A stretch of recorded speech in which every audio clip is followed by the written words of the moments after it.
COVID-19 tips sponsored by Dex Soap. 1. Practice social distancing. 2. Wear your mask when leaving the house. 3. Wash your hands regularly for 20 seconds using our Dex Soap. 4. Cover your nose and mouth with a disposable tissue or flex elbow when you cough or sneeze. Choose Dex Soap for that extra cleanliness. Dex Soap is affordable and available nationwide.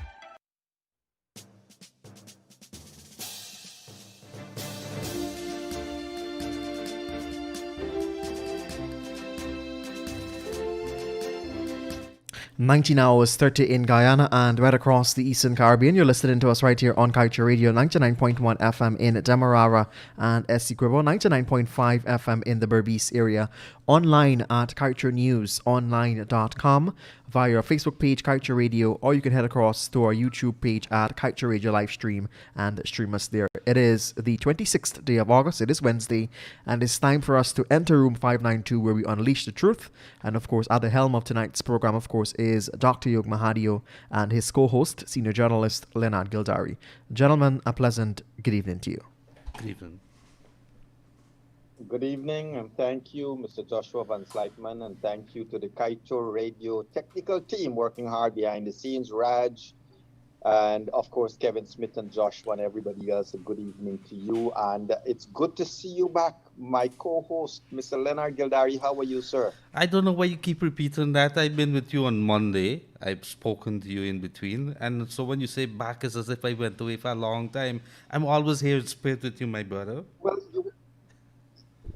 you were not here yesterday when Joshua and I had to run the program alone, so we were wondering where you got yourself to.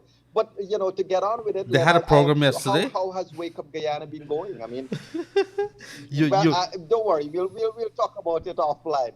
How has our callers and viewers have been relating on Wake Up Guyana? What's the latest happening there, my friend? Very good, I must tell you that for a brand new show and in the absence of yourself, I think we have, guys, people are very warm, Yog, and I must tell you, over the last 5 months, I fell in love with my people all over again. And there is a lot of, there are many issues that people, that is very dear to people's heart. Issues like NIS, their pensions, old age pensions, the services that is coming from the people. So it is something we're learning. I think there's a big area that is open there that people want somebody to talk to them. Somebody could probably advise them, and I think this is where the show is. Me just like my mouth. Right. Well, great. And I saw Freddie's very interesting article today talking about that call. Remember, you and I, viewers and listeners might remember that you and I on radio, we spoke about that call from Mike Pompeo, that supposedly secret call. But I see we are joined by our guest for tonight, and let me welcome attorney at law and, of course, GCOM commissioner, former minister, Miss Bibi Shadiq, to room 592. Ma'am, welcome to our program. How are you tonight? Thank you, I'm fine. Yog, you missed something else there. She's a teacher. Good evening, gentlemen. Yeah, she's a teacher too, You're hearing me? Yes, I'm hearing you very, very clear, and I'm a little in fear. You all. I'm a little in fear. Good evening to whoever your listeners are. Thank you. Mm-hmm. And let me just say, ladies and gentlemen, welcome to you all, wherever you're joining us from all across the length and breadth of Guyana. And of course, those that are not online, but listening to us through the radio, welcome to room 592, where we unleash the truth. Ladies and gentlemen, we invited our Madam Bibi Shadiq as a GCOM commissioner here tonight, because she is one of the faces we have not been talking to during that 5 months, that 5 nightmarish months that Guyana went through. Of course, we spoke to other commissioners from both sides of the divide, but here is a fresh perspective. Well, a different perspective, not fresh, a different perspective of how these elections went down. And one of the reasons why we thought we'd invite Ms. Shadiq here tonight, ladies and gentlemen, is because now we are seeing some of the actors, some of the players, some of the key persons Their names are now popping up in the news media. Police are charging some, action is being taken. And all of a sudden, Leonard, my co-host, I want to remind you, all of a sudden, ladies and gentlemen, the weirdest twist that seems to be happening is every time the police touch a criminal, or every time the police go to investigate whether a crime has been committed, those people who are backing some of these names, they forget the phrase, fraud is fraud. Now it's about race. Now it's about something or the other, except fraud is fraud. Well, I want to go down and record in room 592. And I would like to see all those who held this country at ransom for 5 months, caused us to spend hundreds of millions of dollars in vain and wastage, must be held accountable. And Miss Bibi Shadiq, welcome once again. And let me ask you first, ma'am, I don't know whether you had a look at the laws from this perspective, but elections fraud is akin to one of the gravest crimes that can be committed in the country, isn't it? Yes, it is. And I don't know why you people keep calling it fraud. I really don't know why you all keep calling it fraud. Because it was a downright attempt to steal. And to my mind, that is akin to treason. Some of the acts were downright treasonous. Great, great. So, may I ask you, I mean, we haven't heard you speak about it before, but if you can take us through some of the moments, and I would really like to take your mind back to the night or that day when Mingo did that so-called declaration. I think you guys were in a meeting at the commission, and based on what we have heard, the Canadian High Commission and others might have come tapping at the door or telling you that this man is making a declaration. If you could take us back to then, and what would have been going through your mind, both as an individual, as well as a commissioner, and of course, can't ignore the fact that you are an attorney at law. If you can take us back through some of those steps, what went through your mind, and what was your reaction? Well, actually, the drama didn't start on the 4th. That's what you're talking about, that incident, is the 4th of March. The drama didn't start then. The drama started on the 3rd, on the morning after the election, because that night they had started to do the tabulation, and then they were suddenly tired, and then they would continue, and then Mingo ostensibly got sick, and I stood up and saw them fetching down and that kind of thing, and you know, people were milling around and asking questions, and they were all this, and so that was the drama. And then when Mingo did come back on that morning, and then he started to read from this spreadsheet. I was sitting in the room downstairs in his office, and all his observers were there, all the foreign diplomats were there, everybody, and he started to read, and I kept asking him 4 questions, and you know very well I was a GCOM commissioner asking him these questions. Where are your statements of poll? He said, they're here. I said, so why aren't you reading from them?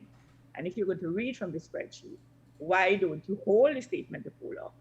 Why? Because they had a overhead projector and so on. And he kept looking all around like a, you know, somebody who's looking for help from somewhere. But it was interesting that all during that time, when that was going on, Roxanne Myers was standing at the back of the room like a soldier. She didn't sit.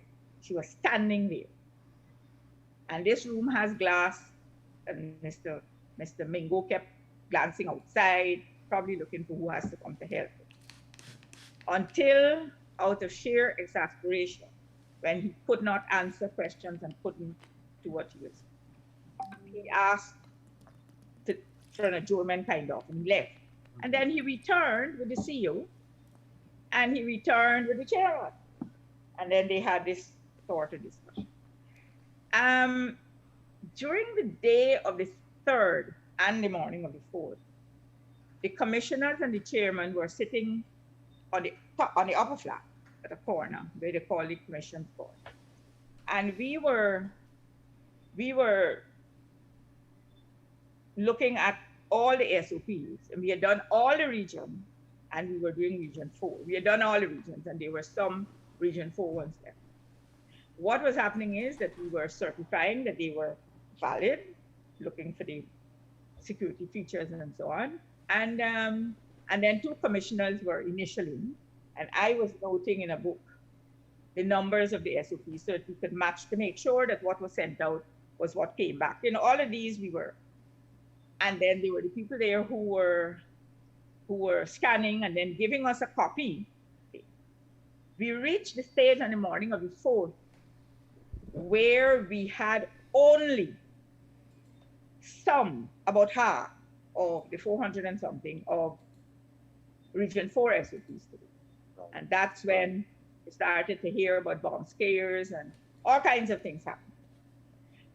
You know, there are so many things that happened during a short period of time that day that sometimes when I sit and think about, I say, wait, was it one day that all of these things happened? It is one day that all of it happened. Correct. But we had started, the CEO came with an issue that we had to meet as a commission. And so because there were staff there where we were sitting in the corner, they said, let's go to one of the rooms. So we went to one of the rooms, which is overlooking the balcony that Mingo officially stood at. But prior to that, he had sought to make a declaration downstairs in the room. And he was, you know, drowned out. And yeah. So he came up. And while we were in that room, there was Roxanne Myers saying that she didn't want the meeting to happen in this building. She wanted us to go to GCOM headquarters to have a meeting. So we were supposed to leave all of this. Yes. And so they could do whatever they want. So we refused. He said, why? Nobody could, you know, there was a door, but we didn't close the door. We were sitting away from the door. We weren't opposite the door, but somebody could have seen in it. Yeah. It's a big room. And we were sitting and discussing, and we hearing all these noises outside. And what I saw was the Canadian High Commissioner stand at the door. She knocked at an open door and said, Chair, look, you know, something, and to see. Right. That's all the lady did. She didn't come into the room. She did not bombard anybody. And we got up because there was so much noise happening. And we came out. I came out. I said to the chair, as we were walking out, you need to stop this now. You are chairman, you need to take charge. And she walked in front of me. I walked behind her. I was holding her handbag. And I thought she was going to that balcony to stop Mingo. In fact, she went up those stairs and passed Mr. Mingo and went onto the floor. And her phone, she had her phone in her hand into her ear. I had her bag with me. I wasn't allowed to go up the steps because, you know, all these police were standing there. Right. Mingo did his thing and went. And that was the last I saw of the chair. I had her bag with me, wow. And then suddenly a policewoman asked me to give her the bag. I said, no, this is the chairman's bag, and she would have to ask me for it. And then this young man who, I think he was a presidential guard, but he had always been stationed there since the chairman was appointed. And he came, so I know he was her guard. And I gave him bag and he went, and for hours, I mean, there was so much that went on after that. I went doors and knocked and shouted for not a word for hours. And I sat down until dark, until dusk, when the building was being cleared and everybody was being sent out and so on. And I saw her come down and walk. That was to my mind an infamous thing. But yes. Mr. Mingo made that declaration. And nobody seemed to have said anything. But then the court intervened. And yes. So Mingo, that had to be set aside. And so then on the 13th, he went and he continued his thing. He started to do it at Ashman's, but then the CEO and whatever they did, and they made a decision. But you see, elections management have to do with the chief elections officer. Right. The elections commission are policy makers. and elections commission only look at, the thing. So we're not supposed to get into the day to day and the minute to minute and so on. But we did. We were forced to do certain things. Well, pardon me. I was going to ask you that because after the court, after Madam Roxanne George said that, look, you got to go and you got to comply with 84.1 and 84.2, and there's no other way around it. You got to comply. And at that stage, I would have thought, we would have thought, you were the expertise in the room. We from the outset, we would have thought at that stage, it opened the door for the chairman and the commission to be assertive and say, this is what the court wants, get it done. But part of that is what happened in that room when we said the court said you are to do this. And the court, this was the 13th morning after the court had ruled. The court said you are to do this. We were all in the room now and waiting for him to do what the court asked. And I was reading from the court judgment and that you are supposed to, and said, yes, he was there. He knows what the court said. So I said, yes. So continued to do it. And he still kept doing this thing. And what he was doing was, as the number he was reading out, somebody was typing it and it was going up on a screen. But that wasn't the SOP. So he wasn't doing what it said. Of course. So there was another thing happening. And then that's when the chairman came and said they would, whatever. Right. And that's when they repaired to Kingston. Correct. But Ms. Shadiq, at that stage, if we from the outsider's perspective, if we accept that, okay, the commission is a separate entity from the secretariat, and you ought not to interfere with the data. But at that stage, one would expect at the very least that the CEO owns and takes responsibility for everything, isn't it? The CEO has to report to the commission, and the CEO has to get the approval of the commission to do what he's doing. The CEO, however, went rogue. The CEO, when he came and told us stuff and we went for a meeting or whatever it is, it was just, he was doing what, he was obeying the thing that he must talk to the commission. But when he went, he never necessarily did what the commission said to do. He never necessarily, he just went and did. And then that day when we left there, he picked up myself and says, pack these things in a box that were left that hadn't been checked yet. Put stuff in it and sealed up the box and left it there and left the instructions that nobody's opened this box until. And I sat there with that box while all the story was going on all over the place. And that CEO sent one of the officers and said, I asked, where are you taking the box? He said, the CEO said to take it into a room for safekeeping. And that was the last I saw of the box with the rest of the SOPs. Wow. And the thing is, you're on that point, that as far as I'm concerned, you were saying, that's why I'm saying, you were saying fraud. I am saying what it was a naked attempt to steal an election. That's what it was. And if we didn't have, we were not paying attention, and if we didn't have lawyers who were willing to go to court in a moment and to engage judge and to get an order, the election would have been stolen. And today, we would have been the ones who are filing election petitions. Correct. Let me segue for a moment and ask you a legal question. Look, if somebody steals something from you, steals a computer, takes it home, and the police goes and recover it, is it an attempt to steal? That's larceny. Thank you. If he took it away, it's larceny. And as far as I'm concerned, the CEO should be charged for larceny with respect to the SOP. And he's supposed to produce them. Well, that's my opinion. Yes.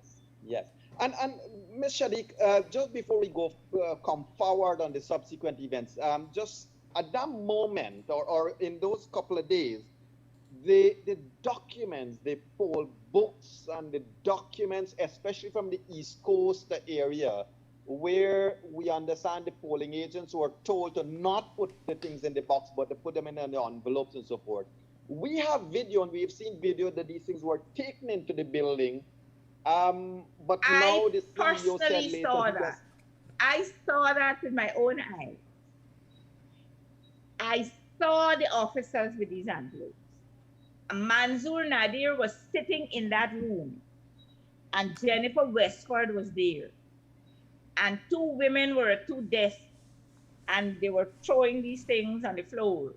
And, you know, and Mansour was saying they're supposed to do something. These things were clearly marked. P2, you know, all the numbers, the envelope numbers and stuff. And they had them in black plastic bags, and they had them all host of stuff. Yes. And there are the videos, they do exist. And these videos do show very clearly who the people were who were handling these things. And so that's still there. Correct. In fact, I showed those videos at the commission meeting when they were discussing and saying things were missing. I said, why are you saying things were missing? Things were in the RO's office. I saw them. And if you all wanted, you would have seen them. And here are pictures and videos of them, of people handling them. And the CEO just kept saying, you know, he called for evidence, and five deputy returning officers gave statements that it's not true. But he never showed us the letters the deputy returning officers, the statements they made, and he never showed us, you know, who wrote any letter, you know, whatever it is. It wasn't shown to us, but he said that. And then he couldn't find these people to question them. This was a concerted attempt. This wasn't rigging. Rigging is what you do to get a result that you know that will benefit. This wasn't, the election was fair. The elections were properly run. The elections were fair. Right. People went and voted. Their votes were in those ballot boxes. What they were trying to do was to steal the result. They wanted to make those results show that the APNU-AFC had won the election. And everything they did, was for that. Right. Right. Ms. Shadiq, at what point did Ms. Bibi Shadiq realize that they are making an all-out attempt to steal this election? At what point did you at some stage feel that Lowenfield will still do the right thing? From the 3rd of March. Because there was never a time when an RO decided that he was going to stop the tabulation. Never in any region, and begin again in the morning.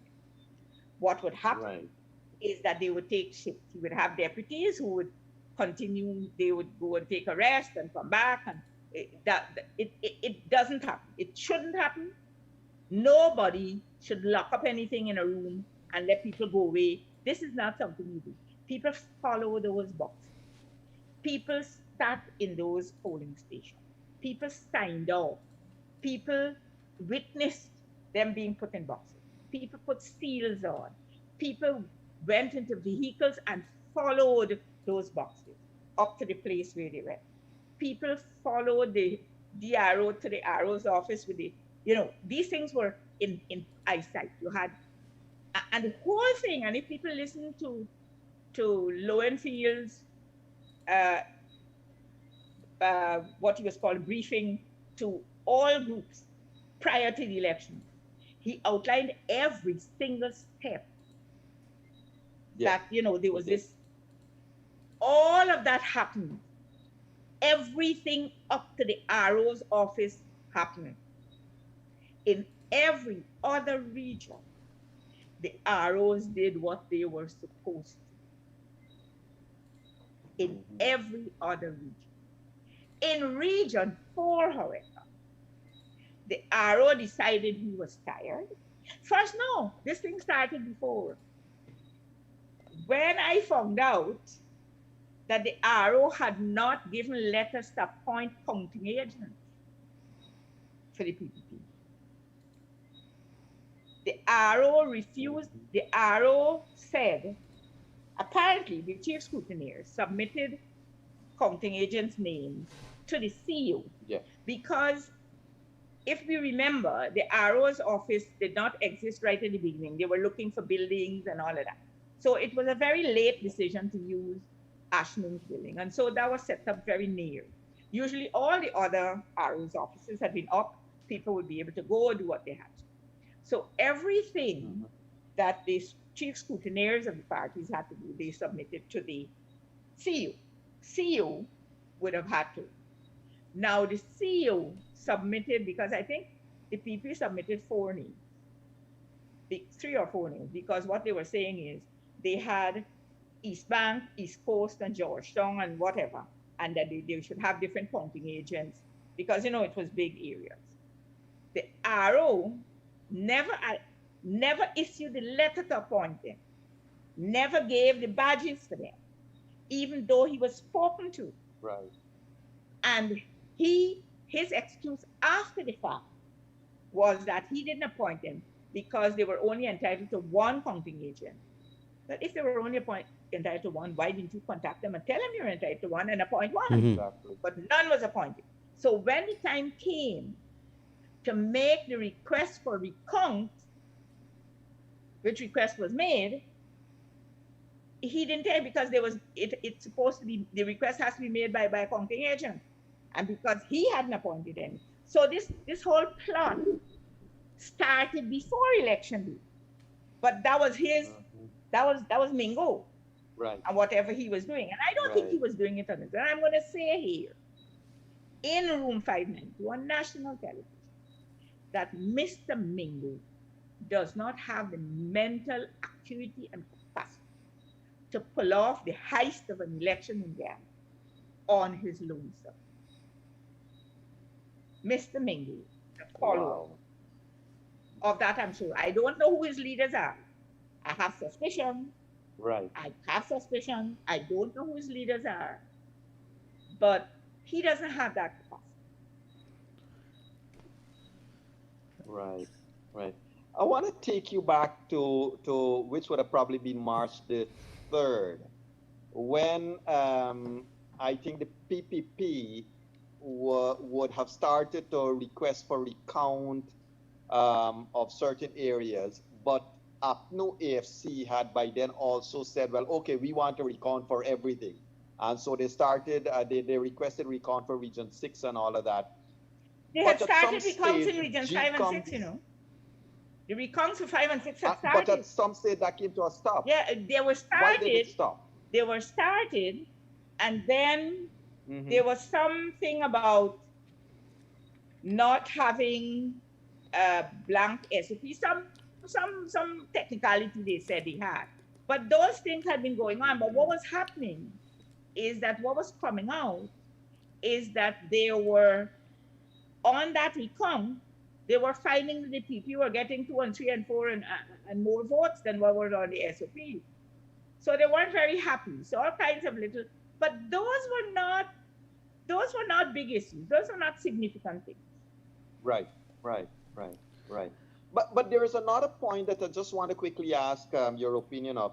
At that stage also, there was news that came out that the CEO, I believe it was Leonard, if you recall, there was a request for access to the container with the blank SOPs. And I think the PPPC objected vehemently that why would you need blank SOPs? The elections are done. Those things got to be sealed and must never be touched. Was the commission, as a commission, aware at that stage of Actually, an attempt we were to in a get meeting. to this Actually, container? we were in the building at a meeting. And we knew that they were doing that. Great. And then what came to us, the CEO did not say they were going for blank SOP. The CEO came and told us they were going for ties, because when they would open the boxes, they had to have new ties, new plastic ties. Right. And they were going in there to get the extra plastic ties.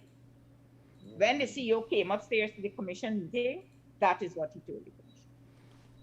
Great. And Ms. Sharik, I want to ask you about one other thing at that time that would have happened. The flash drive incident, if you recall. That same time when Mingo was, when he went off and they couldn't find, I think, and this guy had a laptop and the flash drive. But When later on, a pregnant lady said she was tired. yes. But later Pregnant on, lady said, yes. right. And I wasn't in later the on, building I wasn't in the building at that time. I was not in the building at that time. I had left.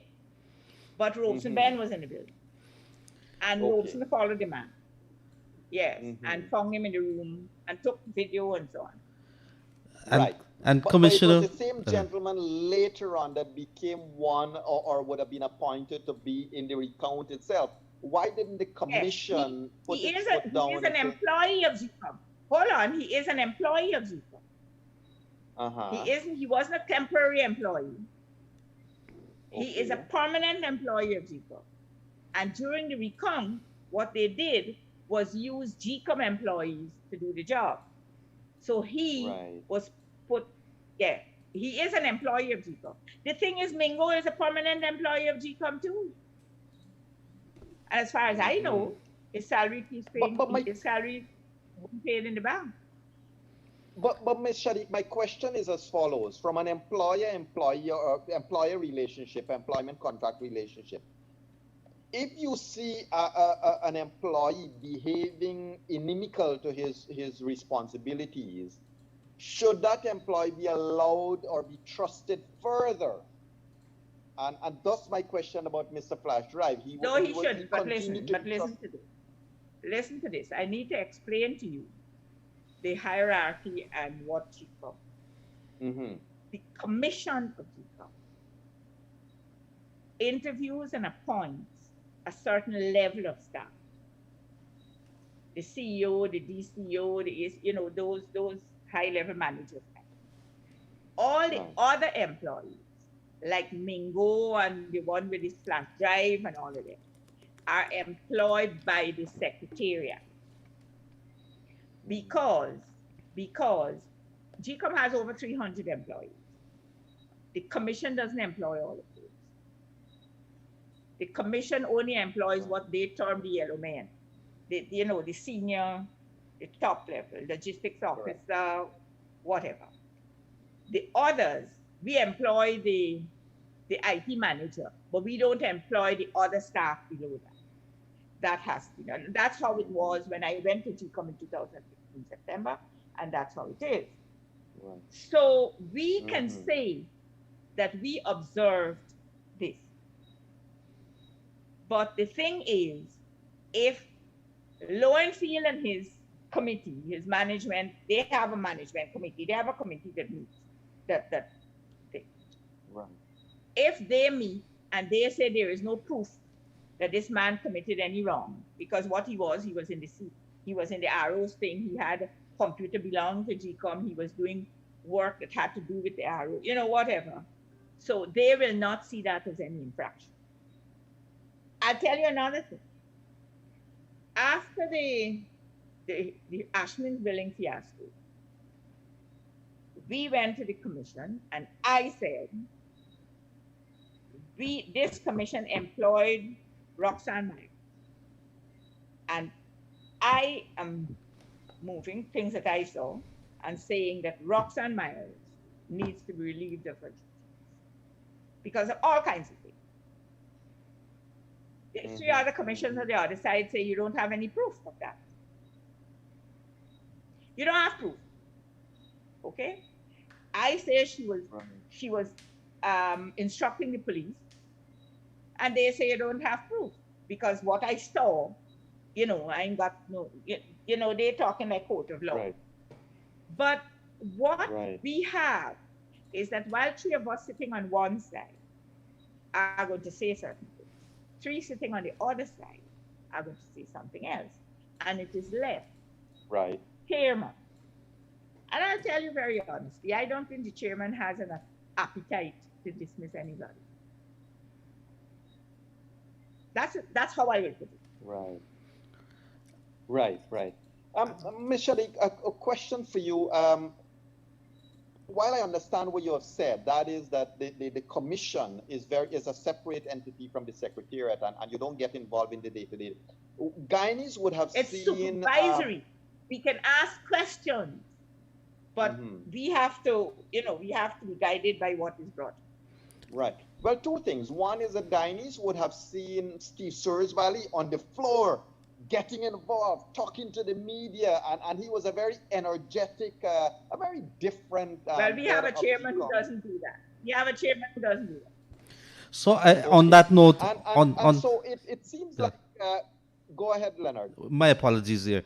Commissioner, I want to ask you that back in the first couple of days, let's say the first 5 days. I can't hear Leonard properly. My apologies. Your volume is low, Leonard. Could you raise the volume, please? Yes. My apologies here. Commissioner, I want to ask you, because there was a lot of criticisms of the GCOM chair. I want to ask you, back in the first 5 days, did anything ever trigger your attention, or would have made you conclude that that she participated in this naked attempt to hijack these elections?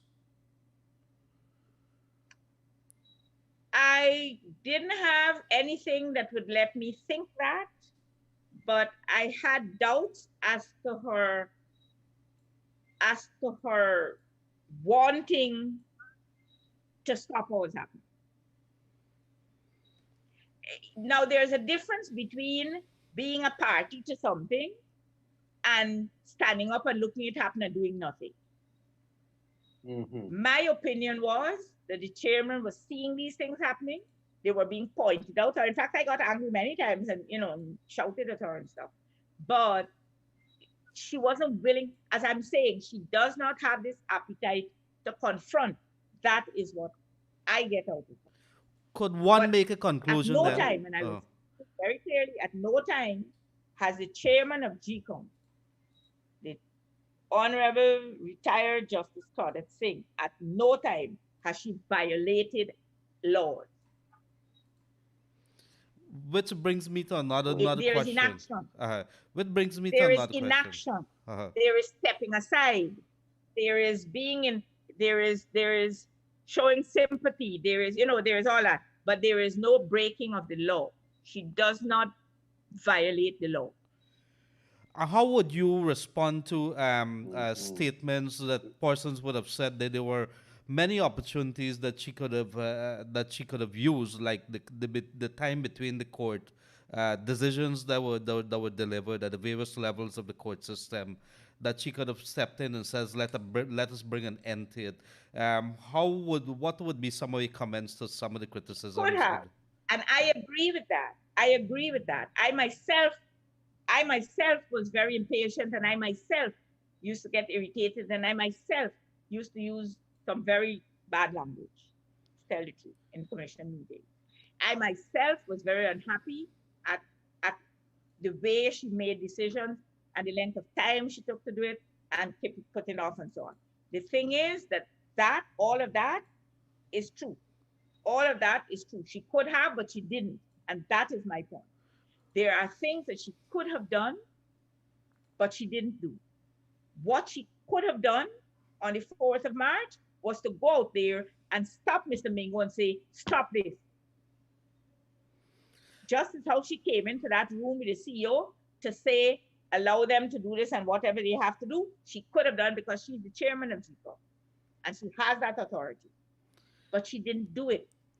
And which, of course, brings us to August the 2nd. A lot of people were left stunned at the sequence of events that has started on that day and then ended to a declarations and then the swearing-in of President Irfan Ali. Were you surprised at the speed of things? Speed? Yes. Was there, what do you mean, the declaration, the final declaration? A lot of people were thinking that maybe there's another twist to this tale. From when? From the day, after yes. the Yeah, because there were a lot of rumors going around that maybe there's going to be some resignations of 3 commissioners on one side or so, and then, Well, all of that we heard. All of that we heard. And all of that, but I'll tell you what. In my mind, the thing that played a great role in all of this is the U.S. government's action of sanctions. There were people, we had three commissioners who were prepared to come and sit in that commission meeting and bring up all kinds of points and put off this thing for longer and longer and longer and longer. But then there was a stage where the chairman said, she kept saying, I have to do this today. And then she never did it that day. Then she would put it off to another day. And I always used to say, well, like, we are going to sit here forever, because that, that's the feeling I was getting. And things could have been done faster. They weren't done. But during that couple of days, what happened that stunned people was that the whole thing happened in one day, and they didn't expect it to have happened by accident. Yeah. Yes. Indeed. And also, we sat there and decided that we were not moving from here. But did something happen? I mean, what I'm really trying to get at, because something happened, Gregory. Something happened, but that's not for me to say on national television. Interesting. Do you have any idea? Well, I can't ask the good commissioner, but I can ask you. We would have to take into account Freddie's column today. Do you have any idea what happened in that room, Yog? What happened in which room? Leonard? What happened in which room when she was locked away? No. We're talking about August the 2nd. He's talking about August 1st, and he's talking about July 31st and August 2nd, at the end of the court case, and the sudden decision to move on and have a declaration. The sudden decision only happened on the 2nd. It didn't happen before that. Correct. And what happened on the 2nd? I know what happened, but that's not something I'm to say in national television. Well, then I have a question to ask you, good commissioner. Yeah. What a lot of persons want to know why claimant Mingo, Kate Lowenfield, still on the job. Is the commissioner still live? The GCOM commission, is it still live? Actually, I think as we speak, I think the government has to replace one commissioner because Commissioner Ben resigned and I think very quickly now they're going to have a replacement. And so very quickly now the commission will have to meet, because with all that is happening, I think the police have been asking for documents, for all kinds of stuff. And I think the commission will have to meet. But I'm hoping that this replacement happens very quickly. The commission has not met. And I think more particularly, they did not meet because there were so many death threats. After that, chairman, excuse me, after that, I'll call you back. Yeah, after that statement, after the declaration, because the chairman was threatened that if you swear in a PPP government, we will kill you. They also threatened to burn her property in Borby. There were specific threats. And so these threats remain for a good while. In fact, some of them still exist because with the arrest of Mingo and so on, you got some more things that are happening. But the chairman has been into the office. She has been into the office. She was there for this week, I think 2 or 3 days already. She was there today. And I think 3 of the commissioners, the 3 opposition commissioners now, went in to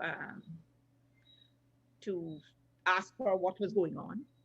So I don't know, but we have not been called for a meeting. In fact, I speak to the chairman almost every day, and just to find out what is going on. But there is no meeting called yet. But I think very soon we'll have to meet because there are things that have to be discussed and done.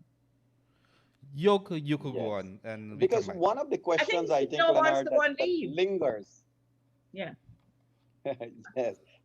One of the questions that lingers is, of course, Leonard, Kate Lowenfield's eventual preparation of a report that complies with the chairman's directive, which everybody thought he would never comply.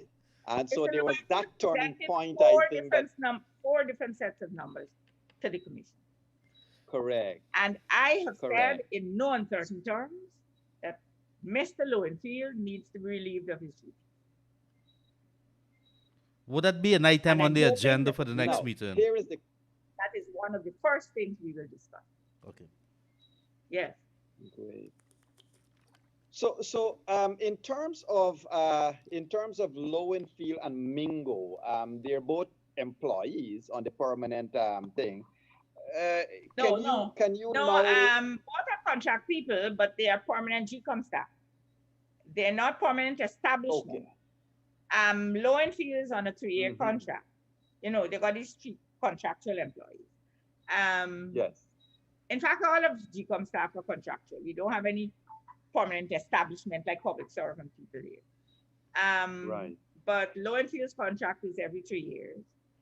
And Mingo, I don't know what the length of their contract is, but he's employed as a registration officer at Fort Wellington. Mm-hmm. And I know I'm sorry to bring this up at this stage, but Leonard and I had a look at some of the numbers on Mr. Mingo's 1.7 million salary per month. That's not Mr. his. Lowenfield, That's sorry, not and his Mingo's salary on the books, you know. 800,000. Or That's there's not some, his salary on the book. there's something His off the salary on the books. books is like less than $300,000. I don't know where those numbers have come from, but our information Right. as to salaries says his salaries is 200 and something thousand dollars per month. I don't know. This would have been the returning officer, right? No. As registration officer, that's his CEO. regular salary. As returning officer, registration. he had an extra so much per month. All returning officers had, Okay. I forget how much per month. But that was for a period. Okay, gotcha. I think there was for 3 months or something. Right. Right. Now, Ms. Shadiq, in terms of today, now that both gentlemen are part of a matter in front of the court, the court has not ruled whether they're guilty or not guilty. No, Can the court GCOM has take not action to relieve them of the duty? The court has not even started a trial, because what has happened Right. is that the DPP has taken over the charges. They were all private criminal charges, filed, remember? Three Right. against Lowenfield and 1 Yeah. against Mingo Yes. and Paula Lawrence.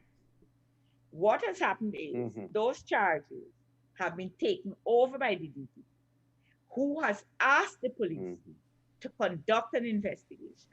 And I think she has given guidelines and instructions as to what she would like them to look for. I would hope so that she can know what charges. It might not be the same charges or the only charges that they're facing, because she may find a need to file additional charges. She may find a need to amend the charges. We don't know that. That's the reason why they're doing this. And I'll tell you what, the investigation has only now started, because those are not the only people that they have. Right. They have this So thing Ms. Shadiq, was bigger than those people. So Ms. Shadiq, the question here then, can they be relieved of their duties? And if you don't, wouldn't they be now in a position where they could Interfere. impact whatever evidence might be gathered against them? Anybody who is employed can be relieved of their duties. They can be relieved of their duties for cause, legally. Now, right. In the case of Lowenfield, who is employed by the commission itself, the 7-member commission. The 7-member commission can give him a letter of termination, can say a month's notice, because contracts are standard, a month's notice and terminate. And if Lowenfield feels aggrieved, then Lowenfield has a right, like every other citizen, to challenge his termination in a court of law. And a court of law can only award damages, but cannot tell the commission, you have to employ the man. No court can tell you that you have an employee and you dismiss the man. He goes to court and they say you were wrong, but they can't tell you to re-employ him. They will say you have to pay him so much as termination, whatever. So at the end of that process, the thing is that I feel very strongly that a lot of these people have to be taken out of the system. It's like a nest of that has been built that needs to be dismantled. There are good people there. Ms. Shadiq, pre-March 2nd, pre-March 3rd, 2020, did you get an inkling that the people within the Secretariat might be capable of what eventually happened? I knew that from the day I went to GCOM, which was in September 2015. And Wow. from the date of the no confidence motion, when Mhm. Lowenfield did what was the truth and went up there and said, we can have the elections in 3 months. Mhm. And the PRO said the same thing. And then after that, the tune changed. And then there was all these Mhm. machinations about house-to-house registration and bloated lists. And Lowenfield went to the High Court and is on video saying, bloated list, I don't know about that. I never told anybody. The thing is that Lowenfield goes to that commission and he says all the right things.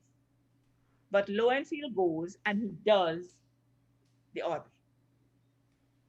And that has been my complaint from day one. We make decisions here, and those decisions are not carried out. And then you get all kinds of excuses as to why. And hence my saying, I knew things were wrong from the day I went to the So, Right. so the tail wagged the dog. Commissioner. I wanted to raise this point, Yoga, and if I may, Commissioner, the tail wagged the dog. Going Sure. forward, how does let's assume that you remain there, that you remain a commissioner there. There's gonna have to be a lot of changes. I presume Oh, there that. will have to be. There will have to be. There will have to be, and there will have to be changes even before the next local government election. And I want to bring you back to that particular day Which is next when year. the chief elections officer was sitting in the room, and then he claimed that there's a death threat, and he bolted from the room. What were some of your thoughts with him being an He employee wasn't under the sitting in the direction? room. He was not He sitting. wasn't sitting in the room. No, Could you he bring was us? in that room, and a decision was taken that after all the arguments, that he would be asked to, to make his report based on the recount figures.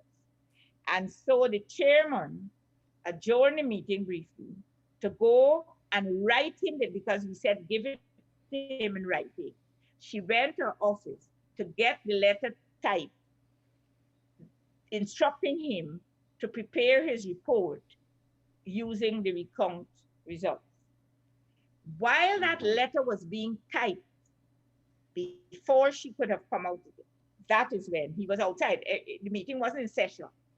We were Okay. sitting in the room, but we were waiting. It had been adjourned. Mm-hmm. But why did the commission always deflect in terms of giving him 48 hours and those fantastic Again, long I periods of say time to to you, just. it was not the commission that was deflecting. You need to understand, and I keep telling you this. Three people are sitting here and taking one position. Three people are sitting there and taking a completely different position. The chairman, who has a casting vote and who has a strange habit of saying, I rule. I've listened to submissions because she was a judge. Because we are all making our arguments, and she's supposed to listen to them and then make her casting vote because it's 3-3. She comes and she Right. says, I rule. And I would always have to tell the scribe, please record the chairman's ruling as her vote, because that's what it is. Decisions are not made by True. the commission by ruling. It is made by a vote and a majority vote. So, that was True. because that's the legal and statutory thing that has to happen. But so it comes down to the chairman. And if the chairman gives them some more time, I mean, we can be angry. In fact, every one of those Mm-hmm. commission meetings, I used to come out angry.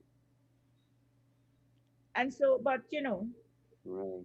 that's what it is. You belong to a body, and the decision has not Right. been made, and so it can be implemented. Are you gonna Right. go back as So commissioner?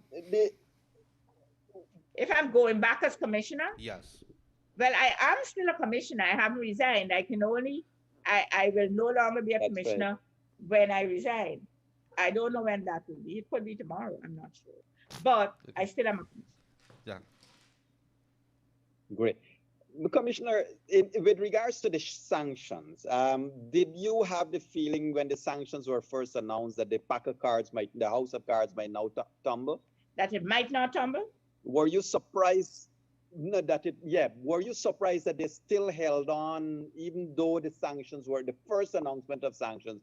Were you surprised? No, I that wasn't, because knowing that, the people who they were dealing with, the people didn't believe. The people, after the sanctions were announced, they didn't believe.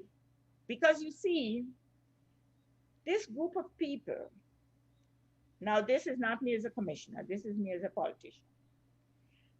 The people who were there egging and holding on were people who really believed that the United States and these other people were their friends, because you know what? They helped to put them there in 2015. Yes. They were getting that support. What they didn't understand is that the people let us come here, but they didn't tell us to come here and steal. So they thought that if you're a friend of mine, you're going to be a friend of mine, never mind what I do. And the thing is that always used to get me, because I'm this kind of person. I'm always amazed, never mind people do this all the time, that there are people who will deliberately look at you. They've just hit you in the face and they're telling you that it was for your good. We are ruled, we have done so much good for this country. We dismissed all 10,000 people, but it's because Guyana needed that to happen, that we have made lives better for people, that we have, that kind of thing. And I always say to myself, why are you amazed? This is what the people do, they lie. Of but course. Being a person who doesn't lie myself, I don't really expect people to lie all the time. But I don't think they believe. The thing is, if your parent tells you something, you don't think they're going to go through it. You think, oh, they're bluffing. So they still thought it was a bluff. Right. And Commissioner, there are two other incidents that I want to ask your comment on. One was when the Minister of Foreign Affairs, when she commandeered a part of the building there to have that meeting, that infamous meeting.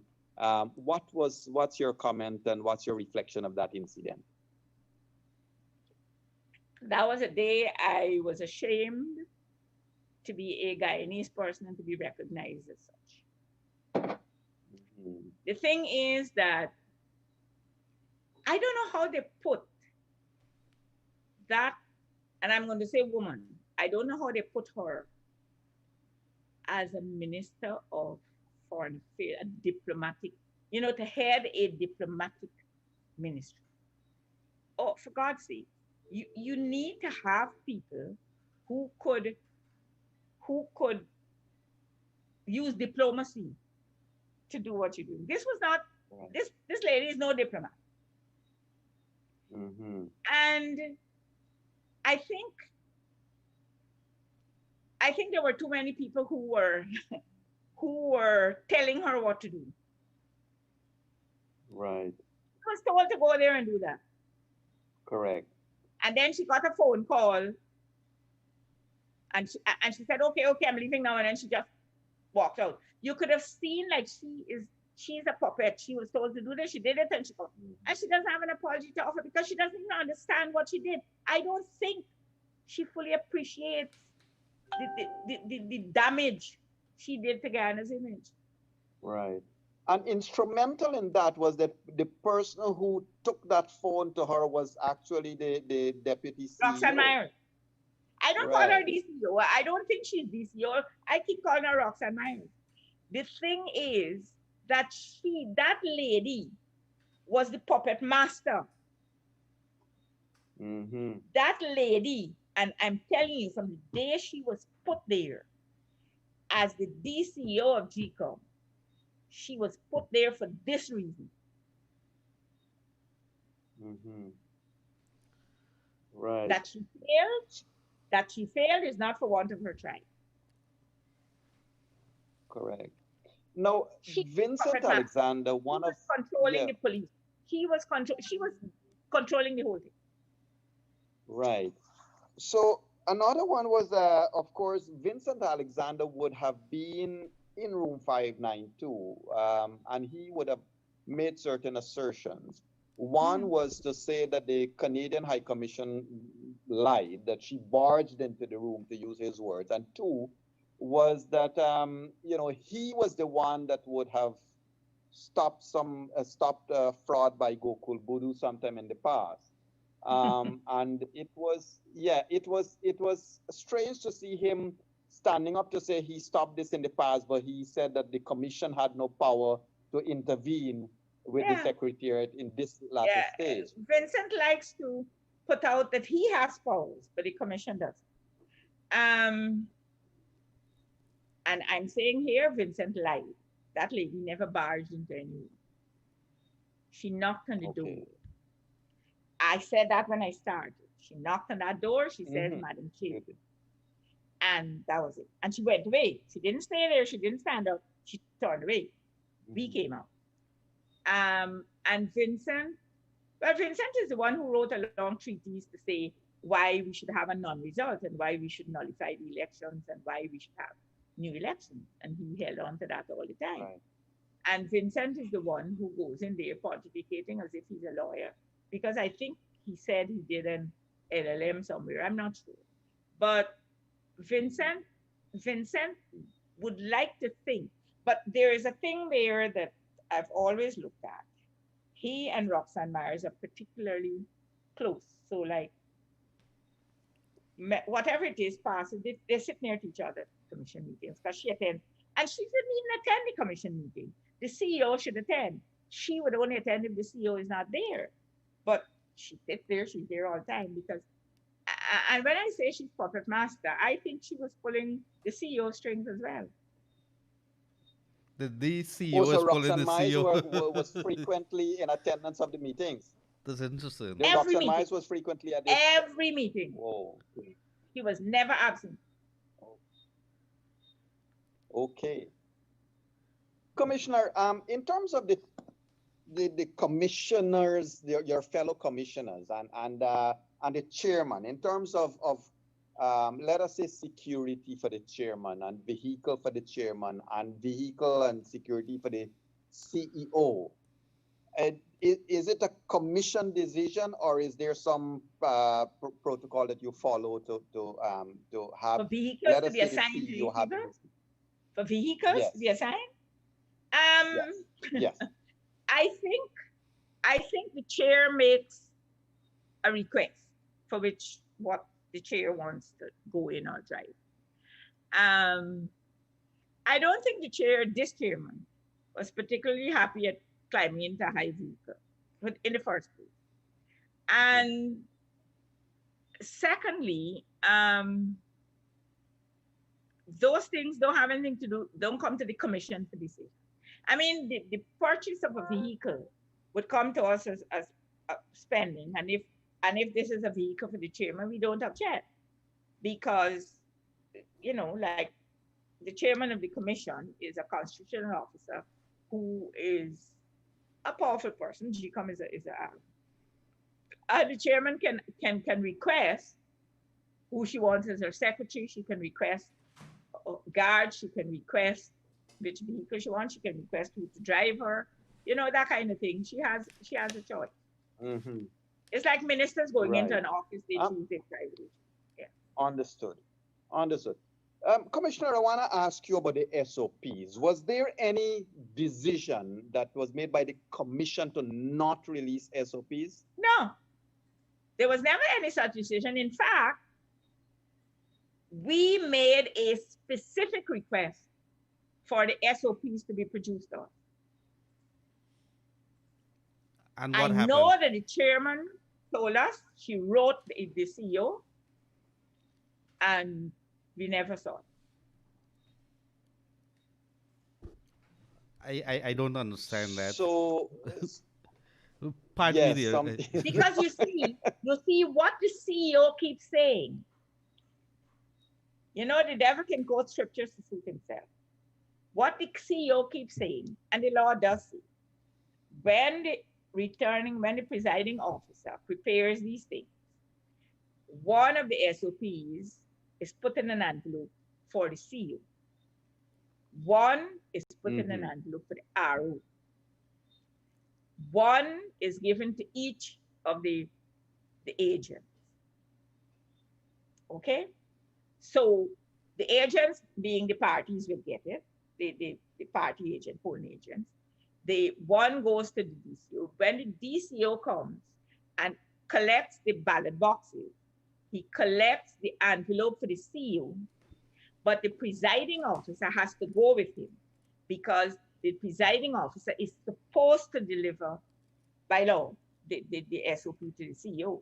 But like in the case of Georgetown, when a presiding officer is coming from way up the Demerara River, physically it's not possible. So the RO, the DRO, the deputy returning officer, who collects the ballot box and transports, will bring that to the CEO. The CEO claims that all that come to him are his property. I have reminded him they are the property of the commission. They are given to you because of your position, but they are the property of the commission. But the CEO, it's like when the RO, when we sat with him, he said, those are my CEO, my SOP. And the CEO says, those are my SOP. But he's a creature of the commission, of his employer.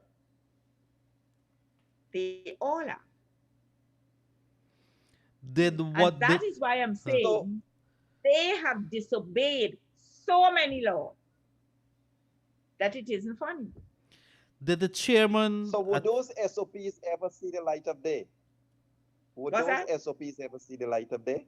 I sincerely hope so, because I think the police are going to be instructed to go and search and get them. But to come back I think the police have issued a request to be given them. Commissioner, to come back to this whole thing here, I'm trying to, because we're trying to get some answers here. You were getting some sides of the story, and I don't think we were very clear. If I have answers, I'll give you. But, I know, but I'm going to ask. So here you have a commission that has 6 commissioners and the chairperson, and we're talking to a creature of that commission. We're telling that person, and he is saying that it belongs to him. Why wasn't a ruling or a decision or a directive issued or asked of the chair to deliver to Kaieteur and Field to have him deliver that? Hold on. Up to this afternoon, I spoke to the chairman, and she told me again she had written a letter to the CEO asking him to produce the SOPs to the commission. In fact, I think the police have written to the chairman to ask her for the SOPs. She, I think, told the police that she didn't have those in her possession, but she gave them a letter, I think.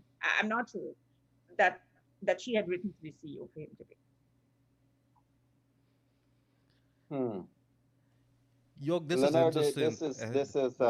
I'm a little blown away. I think the police have collected from the chairman a lot of documents that she has in her possession. Okay. Because they asked her for stuff, and they also have a list that they have asked the CEO to produce.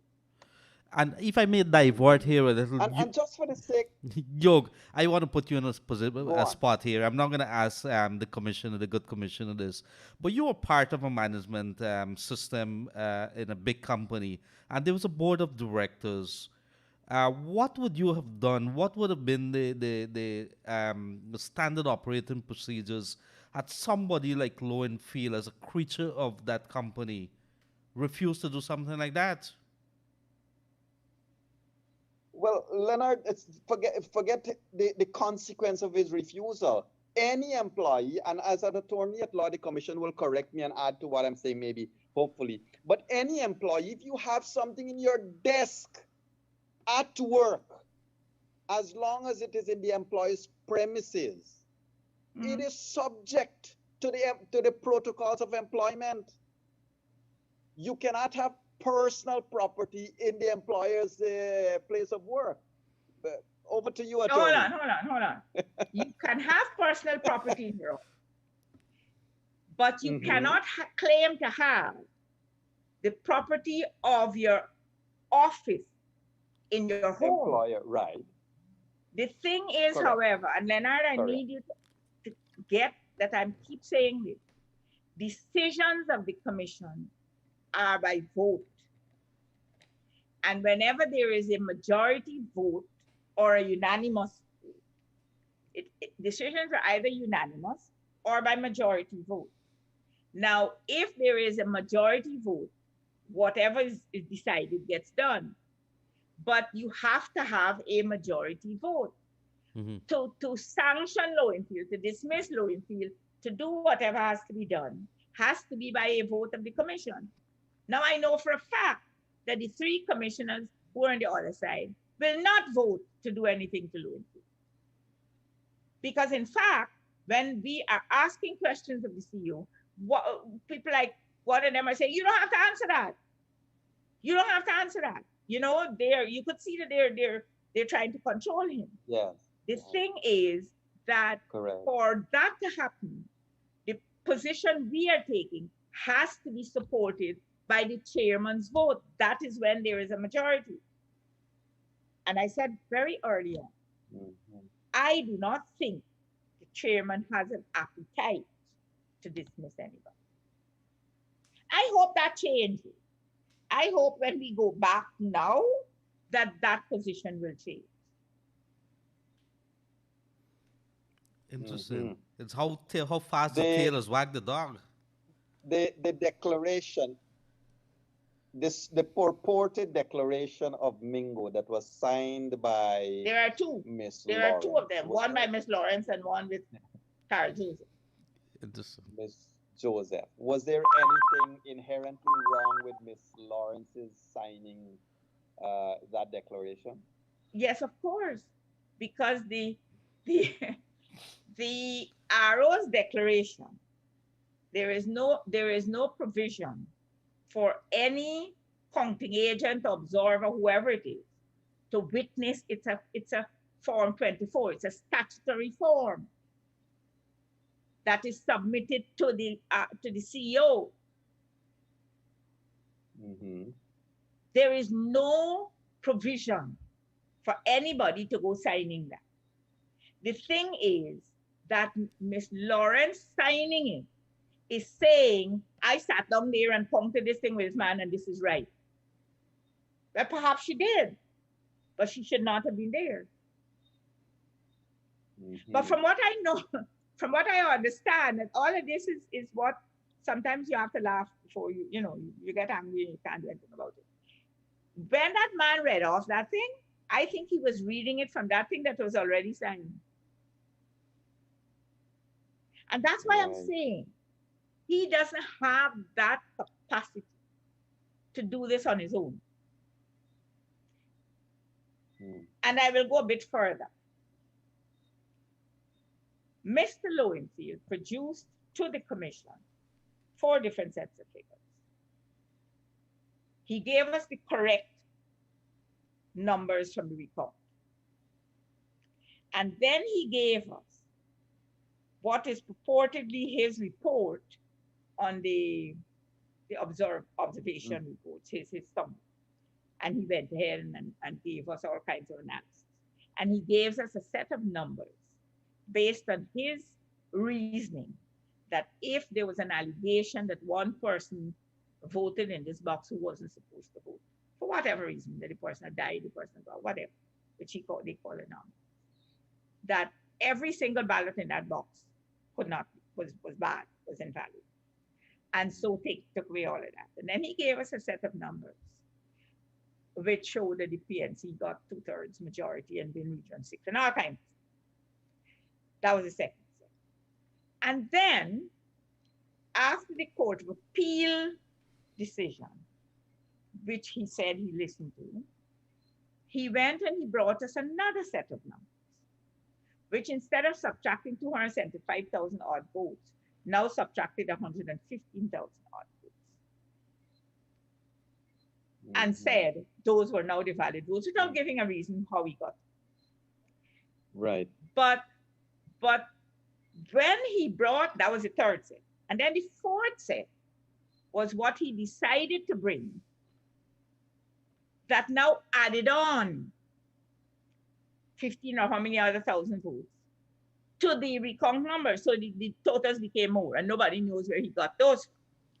But what was very interesting in that last one was that Lowenfield gave the same number of regional seats, the same number of National Geographic seats, the correct number as for the recount numbers to these people, but manipulated the total in such a way that instead of the PPPC getting 33 total seats and the APNU getting 31, he switched that around.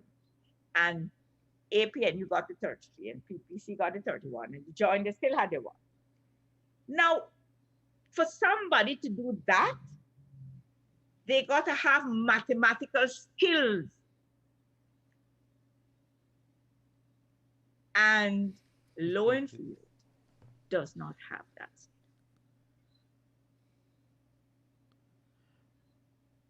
That is not something, and that thing was done in such a short while. It didn't take him weeks, it took him 2 days or something. That was not Lowenfield's calculation. The thing is, and that's why I'm saying, holding Lowenfield and Mingo and Miss Marshall and Miss Duncan and the one is Marshall, Miller, and one named February, and so on. Holding that's the people, the real architects of this treasonous act. And Right. not these people. But They unfortunately, yeah, They have to unfortunately, talk. yes, indeed. You want to call some But names? unfortunately, I mean, it would be a matter of the direct manipulation, right? Because if they're the ones that directly manipulated the numbers and presented the fraudulent numbers to you, Yeah, but no, would- they are the actors. They did what, and of course they have to be held accountable. yeah, They have to be held accountable, and I'm going to hold them accountable. right. But as a thinker, I have been a teacher for years. I've been a maths teacher for years. I look at students, dull ones, bright ones, you know, and you can say, oh yeah, this is not your thing. Somebody wrote it for you. Right. I don't know who did, and I can't go find that person. But I can tell you it's not your work. But you put it in, so therefore you would be punished for it. You know, that Right. kind of. Of course. Of course. Commissioner, as a two things. One is, as a commissioner, would you have been in the seat as a commissioner when Lowenfield and Myers were employed as CEO and DCEO? And secondly, as a politician, take off your commissioner's cap, as a politician, do you think that Granger was fully aware of all the machinations and this rig? I think Granger engineered it all. But that aside, Okay. Lowenfield was appointed CEO before I arrived here. Mm-hmm. This was Dr. Suraj Valley's doing. Okay.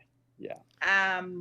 Dr. Suraj Valley had a young man by the name of Vishnu Prasad, who was first employed as his PRO and then served as a training officer and then served as DCO.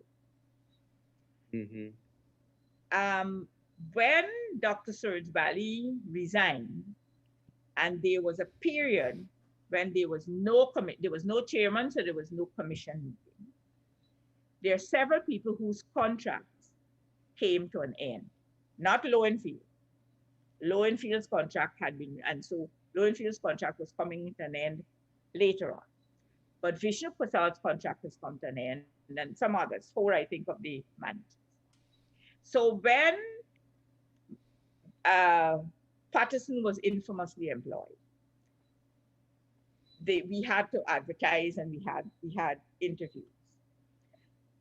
We interviewed for a legal officer, you know, other things, IT manager, and those went well. We scored. We had 4 or how many ever commissioners interviewing, scoring, and then aggregating and getting averages. And the person with the highest ranking was normally recommended, and the commission accepted and offered the position to.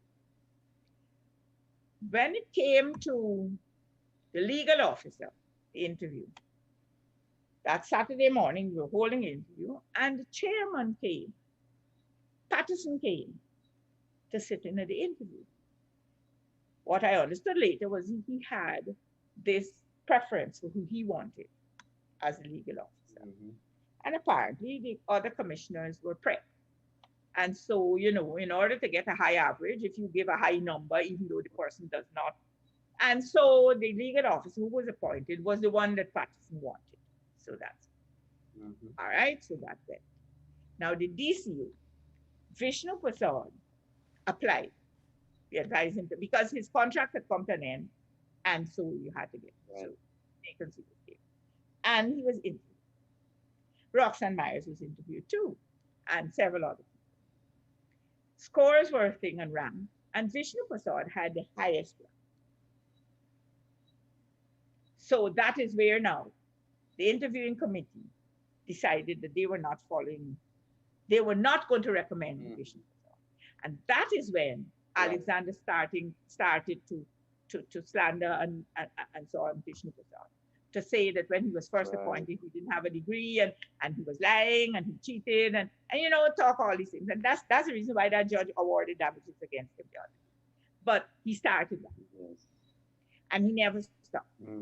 So when we went to now report to the whole commission the results of the interview and the thing, now the commission would have to make a decision, because some of us are recommending that this is the scoring and this is the man. And the other side, the other two on the other side, there were two from them, two from us on the thing. The other two are saying no, they don't agree that, you know, he's not qualified, this thing. And then they started to look for transcripts as who got more A's on master's degree and which university and stuff. And I mean, somebody might get an A and somebody might get a B, but the B was on election related matters and the A was on English language, for God's sake. So, you know, the whole thing was different.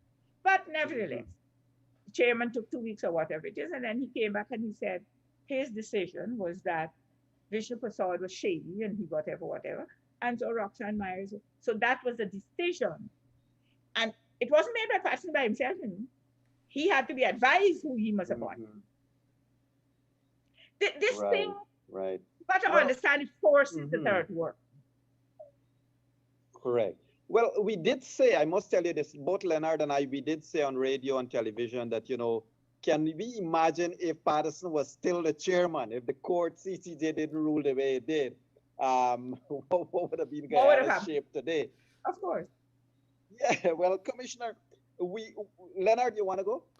No, I was about to ask her the same thing. Maybe you want to hazard a guess. Yeah, if the good commissioner would have hazarded a guess if Mr. Patterson would have been there. And I think we know what the answer would be here. But tonight has been a very good night, a good history lesson from a maths teacher. And it has been. And I want to ask you a question. What are your thoughts as a maths teacher of 31 greater than 33? And I'm not saying 32 here. You know, I made that public all about on Facebook. I taught people that when you wanted to find half of something, when you wanted to think, you add 1 and divide by 2.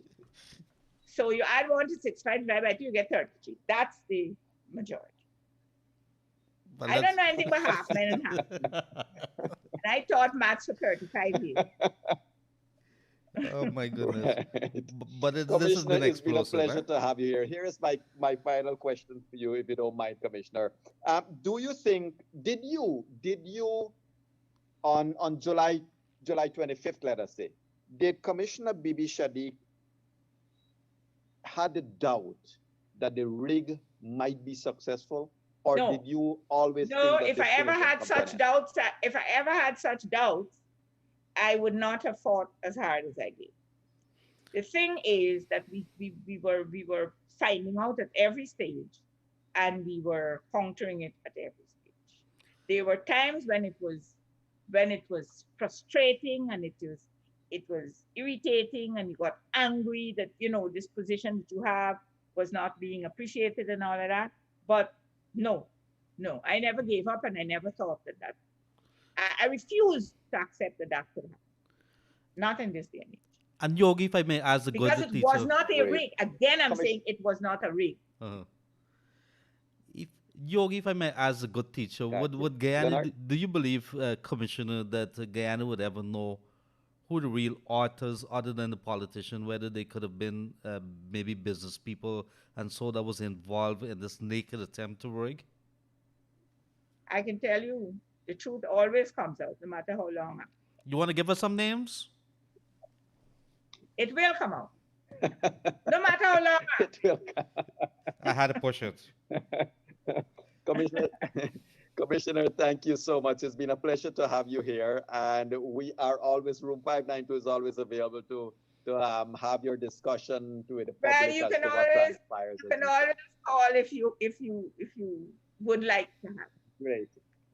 Great. Okay. We will All do right. so. We will do so. I was Thank you hoping so that much, Commissioner, for being here. I wonder if she ever used to beat children when she was teaching. I don't know. Yes, I did. You did? Ah. Yeah, I did. And when they saw that I could have done it, they never did anything to have to be flogged. All right, Yog. Great. Well, thank you so thank you so much, Commissioner. We are proud of the fight that you upheld there on behalf of all of Guyana. We remain proud, and we want to say thank you again. Ladies and And gentlemen, I'm it's happy been a to pleasure be to able have to you be join. there to do it for the act. Thank you very much. Good. Great. Ladies and Have a good gentlemen, evening. it's been good to have you all join us here in room 592. It's been a pleasure to have Commissioner Bibi Shadiq with us, and we have had quite some new information released to us here tonight. I'm sure Leonard is going to put his pen to paper very, very soon to get some articles out. But Leonard, it's been a pleasure to be here with you and Miss Bibi Shadiq here tonight. Ladies and gentlemen, it's been a pleasure to have you all. Wherever you have joined us from, do have a safe and good evening. And remember to say a prayer for this beautiful country of ours. It is still the best place on this planet. Do be safe. Bye-bye now.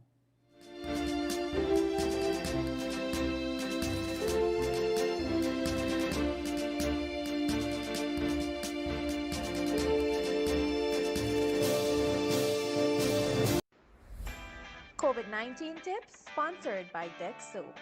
1. Practice social distancing. 2. Wear your mask when leaving the house. 3. Wash your hands regularly for 20 seconds using our Dex Soap. 4. Cover your nose and mouth with a disposable tissue or flex elbow when you cough or sneeze. Choose Dex Soap for that extra cleanliness. Dex Soap is affordable and available nationwide. Kaieteur Radio. Covering Guyana from coast to coast. Demerara and Essequibo 99.1 FM. Berbice 99.5 FM.